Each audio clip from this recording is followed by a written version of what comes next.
Our hearts beat to the city streets. We began to feel the fire. We rise like... Test 4. This is the IELTS listening test. You will hear a number of different recordings and you will have to answer questions on what you hear. There will be time for you to read the instructions and questions, and you will have a chance to check your work. All the recordings will be played once only. The test is in 4 parts. At the end of the test, you will be given 10 minutes to transfer your answers to the answer sheet. Now turn to Part 1.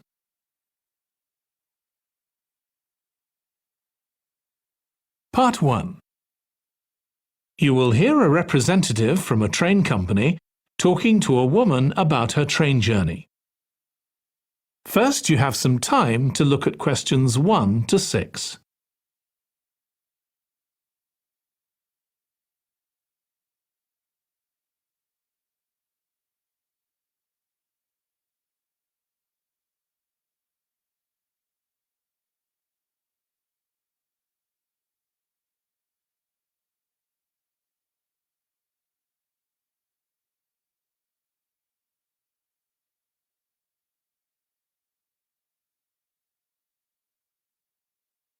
Now listen carefully and answer questions 1 to 6. Hello, do you mind if I ask you some questions about your journey today? We're doing a customer satisfaction survey. Yes, OK. I've got about 10 minutes before my train home leaves. I'm on a day trip. Great, thank you. So, first of all, could you tell me your name? It's Sophie Bird. Thank you. And would you mind telling me what you do? I'm a journalist. Oh, really? That must be interesting. Yes, it is. So, was the reason for your visit here today work? Actually, it's my day off. I came here to do some shopping. Oh, right. But I do sometimes come here for work. OK. Now, I'd like to ask some questions about your journey today, if that's OK. Yes, no problem. Right. So, can you tell me which station you're travelling back to? Stormforth, where I live. Can I just check the spelling? Staunfirth?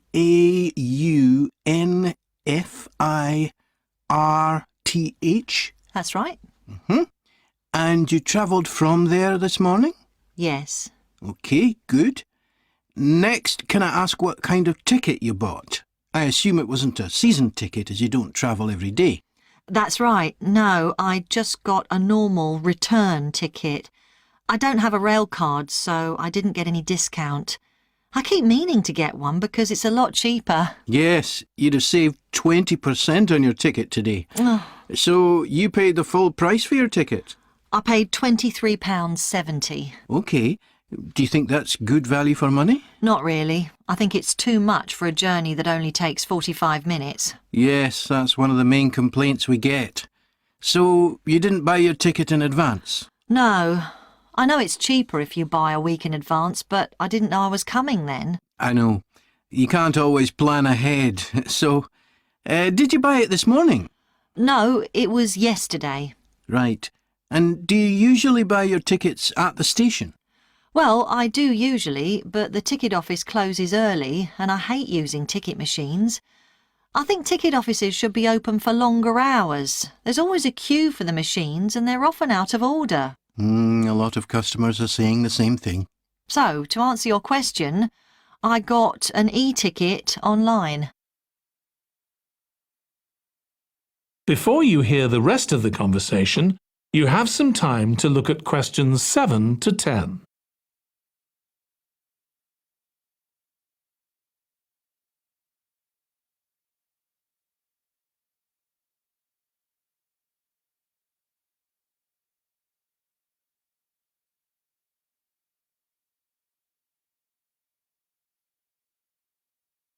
Now listen and answer questions 7 to 10. OK, thank you. Now, I'd like to ask you about your satisfaction with your journey. So what would you say you were most satisfied with today? Well, I like the Wi-Fi on the train. It's improved a lot. It makes it easier for me to work if I want to. That's the first time today anyone's mentioned that. Oh. It's good to get some positive feedback on that. Mm. And is there anything you weren't satisfied with? Well, normally the trains run on time and are pretty reliable, but today there was a delay. The train was about 15 minutes behind schedule. OK, I'll put that down. Now, I'd also like to ask about the facilities at the station. You've probably noticed that the whole station's been upgraded. What are you most satisfied with? I think the best thing is that they've improved the amount of information about train times, etc., that's given to passengers. It's much clearer. Before, there was only one board and I couldn't always see it properly, which was frustrating. That's good. And is there anything you're not satisfied with? Let's see. I think things have generally improved a lot. The trains are much more modern and I like the new cafe. But one thing is that there aren't enough places to sit down, especially on the platforms. OK. So I'll put seating down, shall I, as the thing you're least satisfied with? Yes, OK. Can I ask your opinion about some of the other facilities? Mm-hmm. We'd like feedback on whether people are satisfied, dissatisfied, or neither satisfied nor dissatisfied. OK. What about the parking at the station? Well, to be honest, I don't really have an opinion, as I never use it. So neither satisfied nor dissatisfied for that, then? Yes, I suppose so. OK, and what about the... That is the end of part 1.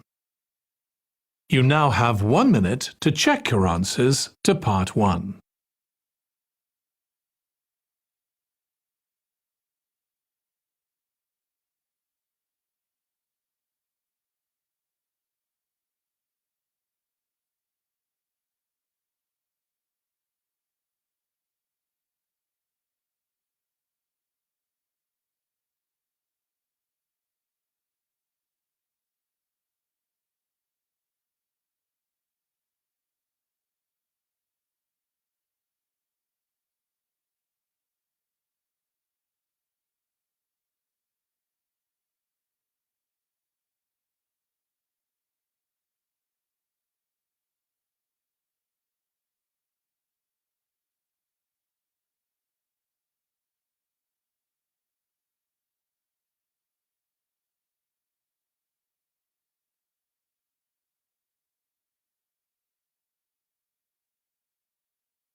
Part 2. You will hear the chair of a committee on park facilities addressing her local town council about changes that have been made to the park. First, you have some time to look at questions 11 to 16.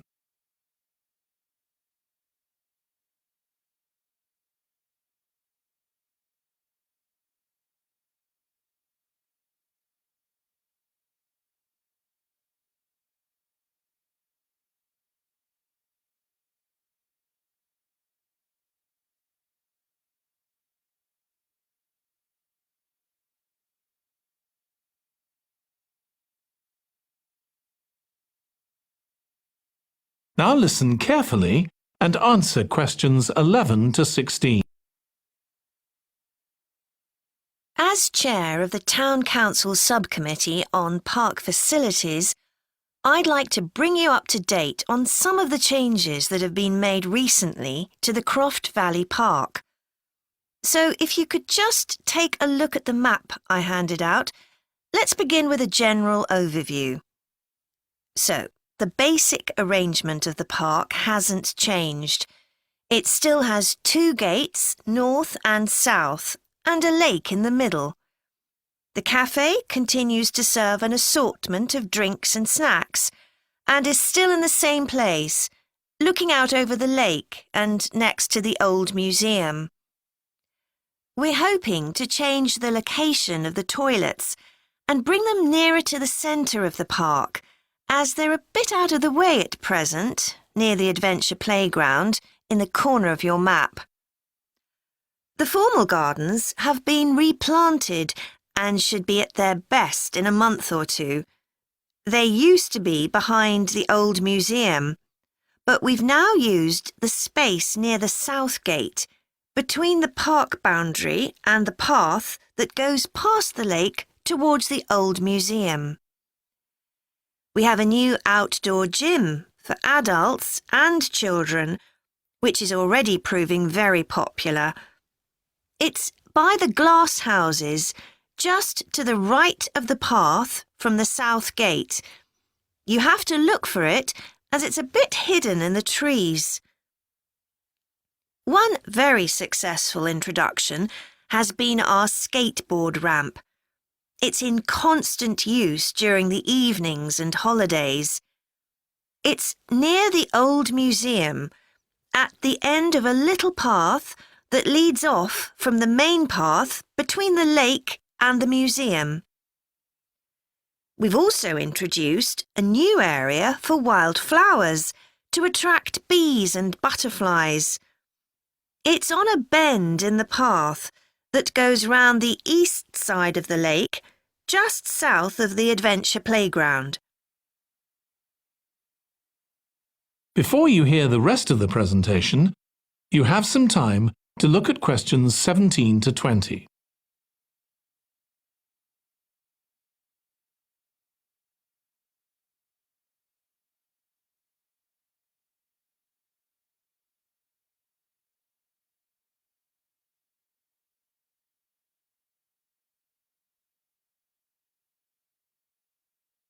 Now listen and answer questions 17 to 20.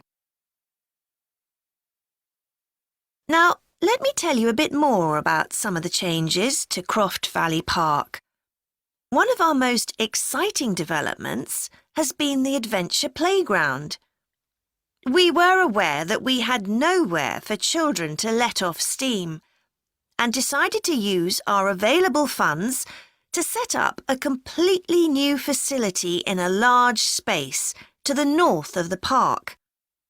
It's open year-round, though it closes early in the winter months, and entrance is completely free. Children can choose whatever activities they want to do, irrespective of their age. But we do ask adults not to leave them on their own there. There are plenty of seats where parents can relax and keep an eye on their children at the same time. Lastly, the glass houses. A huge amount of work has been done on them to repair the damage following the disastrous fire that recently destroyed their western side. Over £80,000 was spent on replacing the glass walls and the metal supports, as well as the plants that had been destroyed, although, unfortunately, the collection of tropical palm trees has proved too expensive to replace up to now. At present, the glass houses are open from 10 a.m. to 3 p.m. Mondays to Thursdays, and it's hoped to extend this to the weekends soon. We're grateful to all those who helped us by contributing their time and money to this achievement. The gardens have really been a... That is the end of part 2. You now have 30 seconds to check your answers to part 2.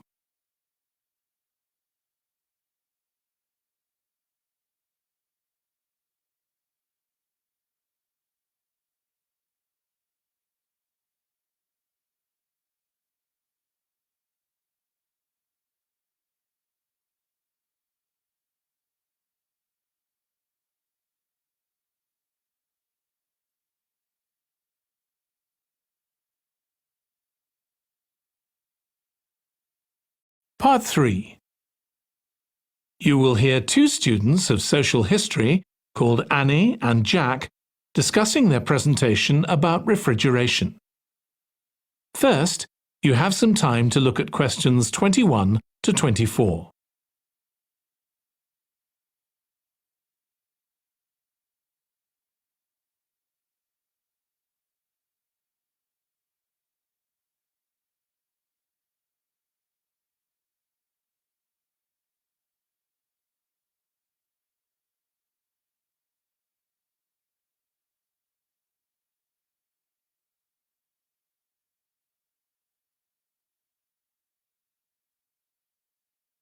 Now listen carefully and answer questions 21 to 24. OK, Jack. Before we plan our presentation about refrigeration, let's discuss what we've discovered so far. Fine, Annie, though I have to admit I haven't done much research yet. Nor me. But I found an interesting article about ice houses. I'd seen some 18th and 19th century ones here in the UK, so I knew they were often built in a shady area or underground, close to lakes that might freeze in the winter. Then blocks of ice could be cut and stored in the ice house. But I didn't realise that insulating the blocks with straw or sawdust meant they didn't melt for months. The ancient Romans had refrigeration too. I didn't know that. Yes, pits were dug in the ground and snow was imported from the mountains, even though they were at quite a distance. The snow was stored in the pits. Ice formed at the bottom of it. Both the ice and the snow were then sold. The ice cost more than the snow, and my guess is that only the wealthy members of society could afford it. I wouldn't be surprised. I also came across an article about modern domestic fridges. Several different technologies are used, but they were too complex for me to understand. You have to wonder what happens when people get rid of old ones. You mean because the gases in them are harmful for the environment? Exactly. At least there are now plenty of organisations that will recycle most of the components safely. But of course, some people just dump old fridges in the countryside. It's hard to see how they can be stopped, unfortunately. In the UK, we get rid of 3 million a year altogether. That sounds a lot, especially because fridges hardly ever break down. That's right. In this country, we keep domestic fridges for 11 years on average, and a lot lasts for 20 or more. So if you divide the costs by the number of years you can use a fridge, they're not expensive, compared with some household appliances. True. I suppose manufacturers encourage people to spend more by making them different colours and designs. I'm sure when my parents bought their first fridge, they had hardly any choice. Yes, there's been quite a change. Before you hear the rest of the discussion, you have some time to look at questions 25 to 30.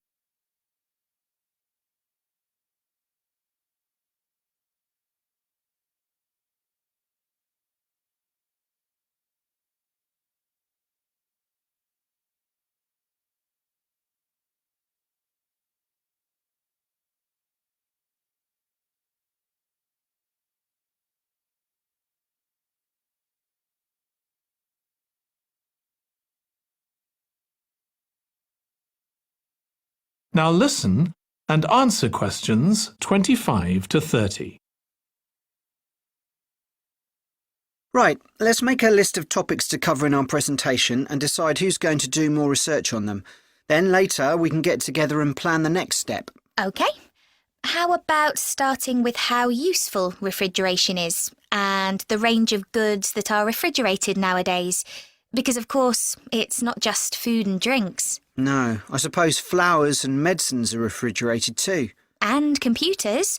I could do that, unless you particularly want to. No, that's fine by me. What about the effects of refrigeration on people's health?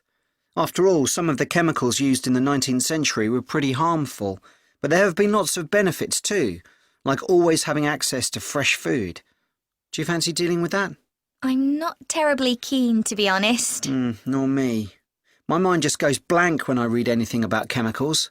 Oh, all right then. I'll do you a favour. But you owe me, Jack. OK.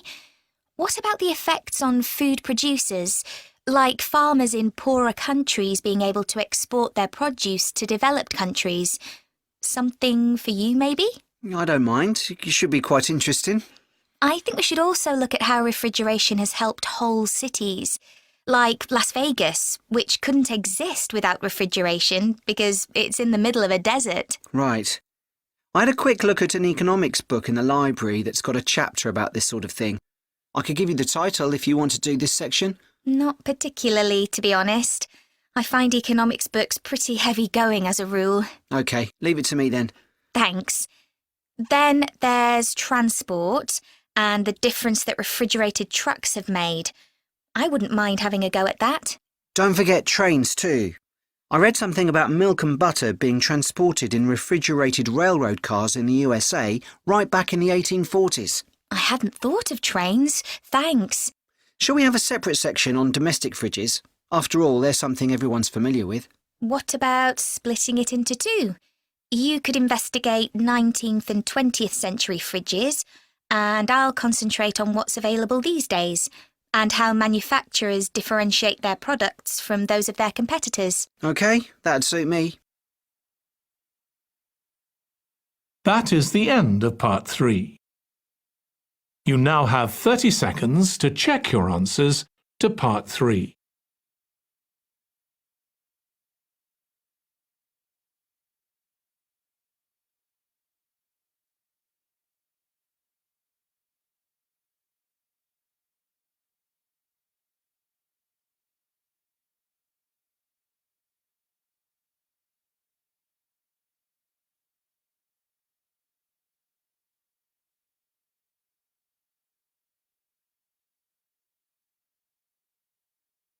Part 4. You will hear a history student giving part of a presentation about changes in British society in the 19th century. First, you have some time to look at questions 31 to 40.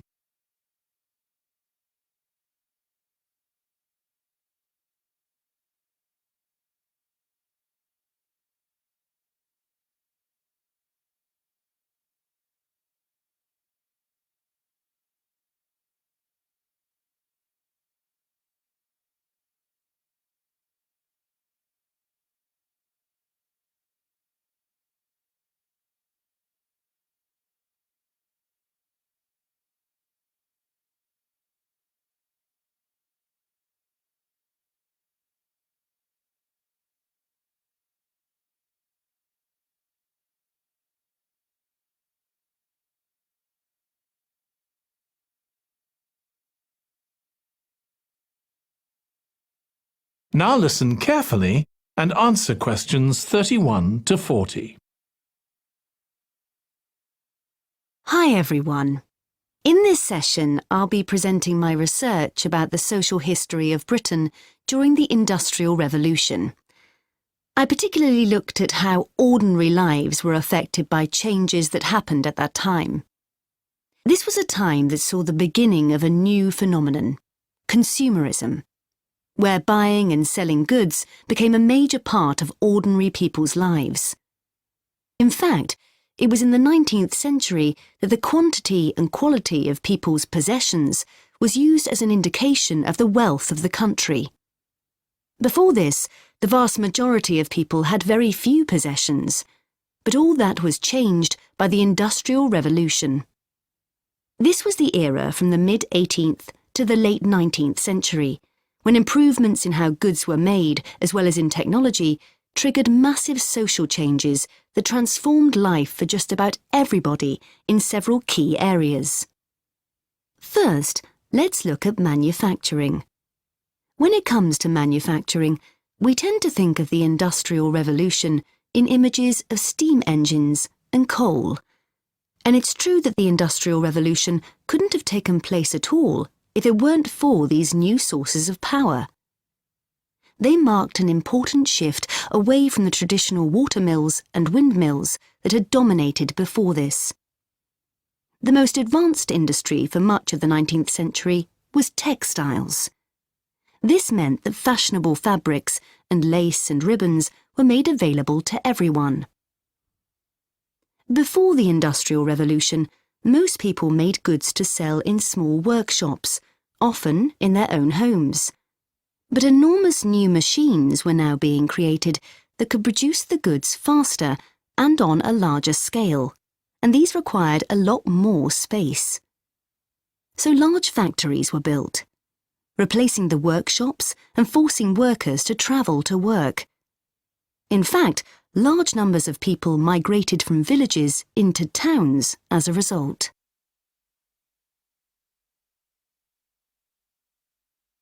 As well as manufacturing, there were new technologies in transport, contributing to the growth of consumerism. The horse-drawn stagecoaches and carts of the 18th century which carried very few people and goods and travelled slowly along poorly surfaced roads, were gradually replaced by the numerous canals that were constructed.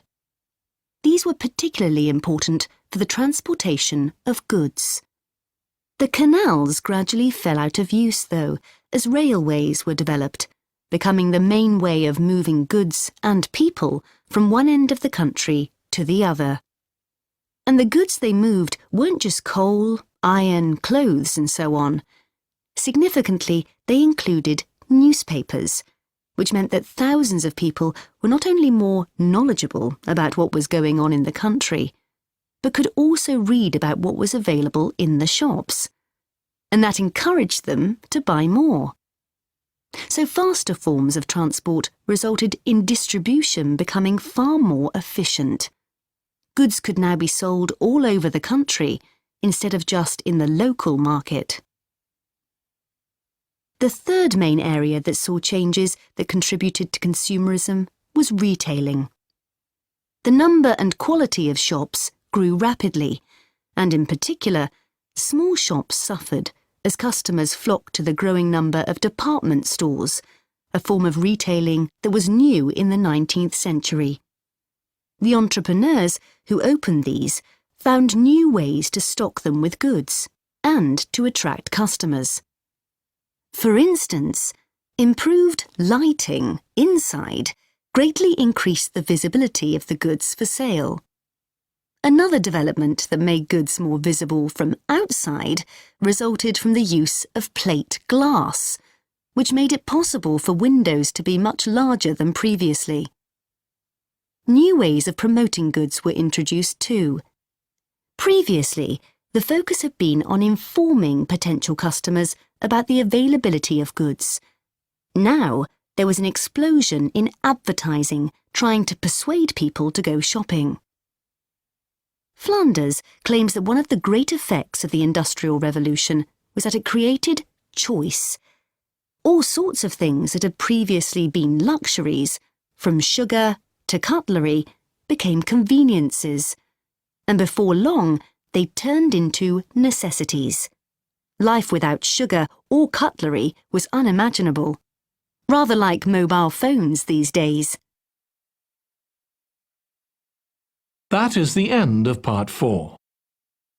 You now have 1 minute to check your answers to Part 4.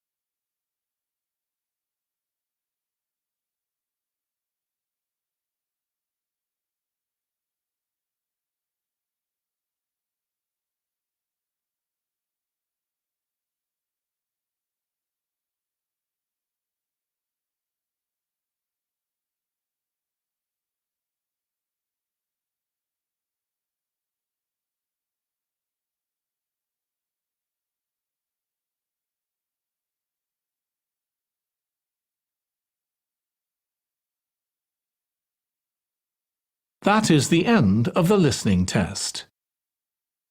In the IELTS test, you would now have 10 minutes to transfer your answers to the answer sheet.